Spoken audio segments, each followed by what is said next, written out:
This is Educating Barnet, Barnet's TV programme that focuses on education, training and skills development in the borough. The academia plays a very important role in the development of entrepreneurship and business, and Barnet TV met with the team at Middlesex University's Business School to find out how they made this happen. The Middlesex Enterprise Hub started around about 5 years ago. It has its roots in a program that I ran in Australia where we looked at helping small micro businesses get up and running. And when I came to Middlesex, there was no services or support for these groups of people. I also had a look around at other universities, and what I noticed was that they all focus on the very rapid growth, high-tech sorts of businesses.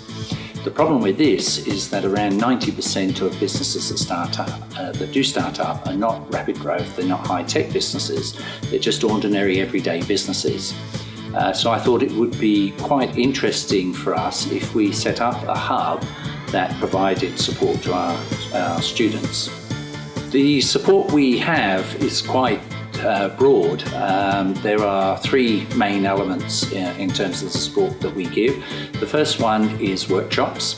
We run a series of 4 regular workshops that cover from people who think they might want to go into business right the way through to very highly specialised workshops around, say, financing, marketing, legal issues and things like this. Second sort of help we give, we provide support to students around what we call mentoring. So essentially the students come in to us and talk about their business, we ask them questions and encourage them to find the answers. We try to avoid giving them direct advice because we feel that this detracts from their learning experience. We also have access to around about 45 local business people who also provide mentoring support to our students. The third element is what we call events. This ranges from big formal events like Global Entrepreneurship Week through to guest speakers and things like this. One of the key factors also of the events that we run is we run a number of competitions. These competitions, we provide students with some seed capital and they set up a small business. So at the moment we're just finalising a particular competition where students were given £200 to make something. So they can't just trade, they actually have to go out and make a product, and they get the opportunity to sell their product at the spring fair, and the winning business will get a trip to Croatia to take part in a big entrepreneurship festival, while second prize will get £200 towards developing their business. We're always looking for local businesses to get involved with us. One of the ways to do this is to contact me directly at the university via my email address s.best@ndx.ac.uk. And the sorts of things that we're looking for in terms of support from local business is that they come in, mentor our students, talk to our students, come into classrooms and give feedback to students in particular modules. There is, in fact, quite an interesting benefit for businesses in getting involved. What we've found is that businesses that attend traditional workshops to help their business grow tend to come away with an emotional driver.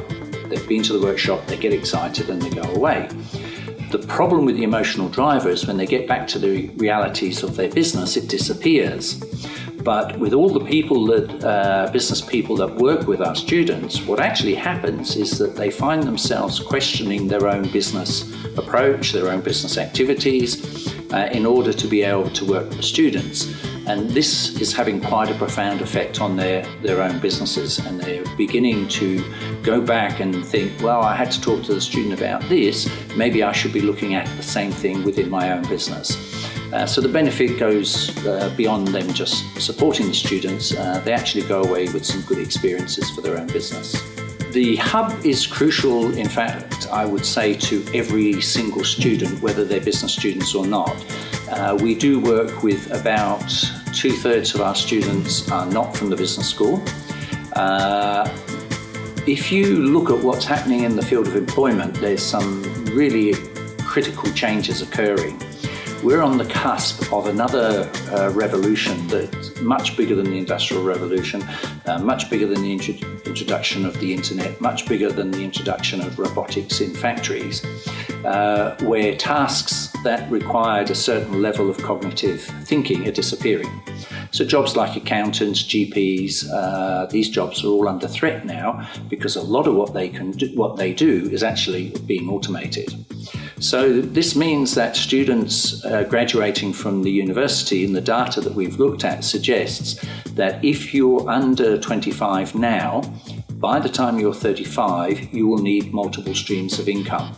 One of those streams of income is almost certainly going to be some sort of self-employment. We see evidence of this emerging now with the growth of what we call nano businesses.